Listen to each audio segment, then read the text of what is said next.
हुकूमत और तहरीक इंसाफ के मुज़ाकरात खत्म होने का ऐलान करने के बावजूद तहरीक इंसाफ ने मुज़ाकरात का एक मशरूत दरवाज़ा दोबारा खोल दिया है और कहा है कि अगर हुकूमत 9 मई और 26 नवंबर पर कमीशन बनाने का ऐलान कर देती है तो हम दोबारा मुज़ाकरात पर गौर कर लेंगे। लेकिन इस पर रद्दअमल देते हुए हुकूमत का कहना है कि पीटीआई को हुकूमत का जवाब सुनना है तो 28 जनवरी को मुज़ाकरात में आकर बैठे। हुकूमत अगर मगर के खेल का हिस्सा नहीं बनेगी। और इस सब के दरमियान खबरें आ रही हैं कि इमरान खान अली अमीन गंडापुर से नाराज़ हैं और आज इस हवाले से एक बड़ी पेशरफ्त ये हुई है कि खैबर पख्तूनख्वा में अली अमीन गंडापुर के मुखालिफ ग्रुप के रुकने कौमी असम्बली जुनेद अकबर को पब्लिक अकाउंट्स कमेटी का चेयरमैन बना दिया गया है। तहरीक इंसाफ के अंदर आखिर क्या चल रहा है और क्या अली अमीन गंडापुर की कुर्सी खतरे में है, ये जानेंगे नुमाइंदा जियो न्यूज़ हैदर शराजी से। मगर पहले आपको बताएं कि गुज़िश्ता रोज़ chairman PTI barrister Gohar Khan ने इमरान खान से मिलने के बाद कहा था कि इमरान खान ने हुकूमत के साथ मुज़ाकरात खत्म करने का ऐलान कर दिया है। लेकिन आज बैरिस्टर गौहर खान ने ही कहा है कि हम मुज़ाकरात पर दोबारा गौर कर लेते हैं, लेकिन हुकूमत कमीशन का ऐलान करे।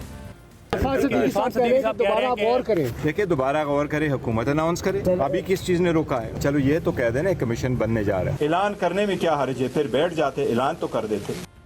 स्पीकर कौमी असम्बली अयाज सादिक ने हुकूमत और पीटीआई की मुज़ाकराती कमेटियों का इजलास 28 जनवरी को तलब कर लिया है और हुकूमती मुज़ाकराती कमेटी के तर्जुमान इरफान सिद्दीकी का कहना है कि पीटीआई के खेल का हम हिस्सा नहीं बनेंगे। वो 28 जनवरी को आएँ और हुकूमत का जवाब सुने। जबकि मुज़ाकरात के हवाले से वज़ीर आज़म के सियासी मुशीर राना सनाउल्लाह ने कहा है कि पीटीआई वाले जिस तरफ देख रहे हैं वो सियासी एजेंडे पर बात नहीं करेंगे। ये मामला सुलझना उस वक्त ही है जब पॉलिटिकल पार्टीज, पॉलिटिकल फोर्सेस आपस में टेबल पे बैठेंगी। वो खुद इररेलेवेंट हो सकते हैं, लेकिन ये नहीं हो सकता कि मसला जो है वो इस तरह से हल हो जाए। इनको कोई विंडो नहीं मिली। हमने भी इस बात की पूरी तस्दीक कर ली है। ये जिस तरफ देख रहे हैं उन्होंने किसी पॉलिटिकल एजेंडे के ऊपर इनसे गुफ्तगू नहीं करनी। अब अगर इनको दोबारा कोई गलतफहमी हुई है तो वो आने वाले दिनों में दूर हो जाएगी।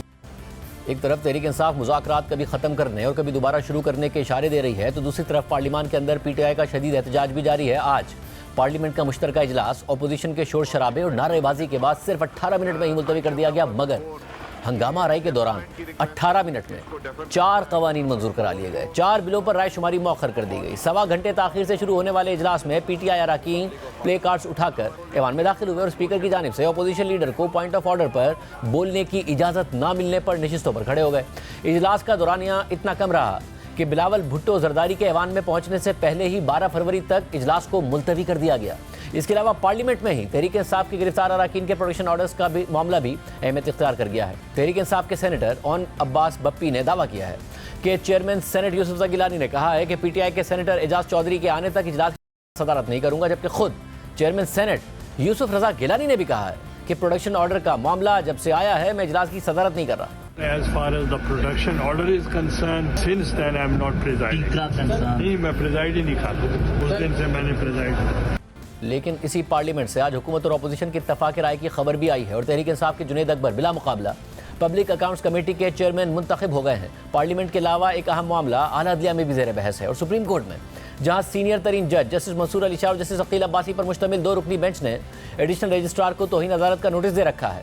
वहीं दूसरी तरफ एडिशनल रजिस्ट्रार ने 2 रुकनी बेंच के अबूरी हुक्म को सुप्रीम कोर्ट में ही चैलेंज कर दिया है। एडिशनल रजिस्ट्रार जुडिशल नज़र अब्बास ने तौहीन अदालत का शो कॉज नोटिस चैलेंज किया है और तौहीन अदालत की कार्रवाई पर हुक्म इम्तना जारी करने की इस्तदा भी की है।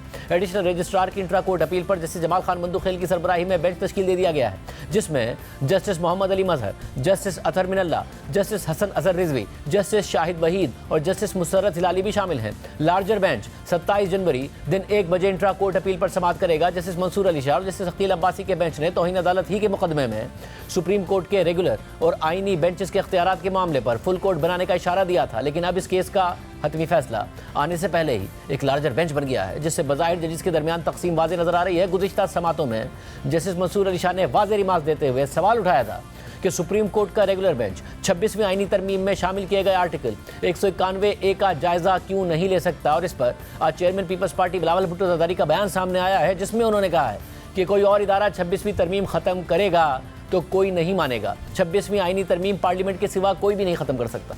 जब भी सुप्रीम कोर्ट की अहदे में तब्दीलियाँ आती हैं तो ब्रदर जो जजेस हैं वो चीफ जस्टिस के जो रास्ते हैं उनमें आसानियां पैदा करना चाहिए, ऐसे मुश्किलात पैदा नहीं करना चाहिए। आपको ये मानना पड़ेगा कि ये अब पाकिस्तान की अदालत में एक रवायत बन चुका है। जहाँ तक 26th अमेंडमेंट की रोल बैक की बात है, वो तो सिर्फ इस इदारे के पास इख्तियार है, तो ना हम मानेंगे, ना मुल्क मानेंगे, ना कोई और मानेंगे कि किसी और इदारा आइन को रोल बैक करे या अंडरमाइन करे। चाहे वो सुप्रीम कोर्ट की बेंच हो या वो कॉन्स्टिट्यूशनल बेंच हो, उनको आइन को मानना पड़ेगा, कानून को मानना पड़ेगा और उसी पे अमल दरामद करना पड़ेगा।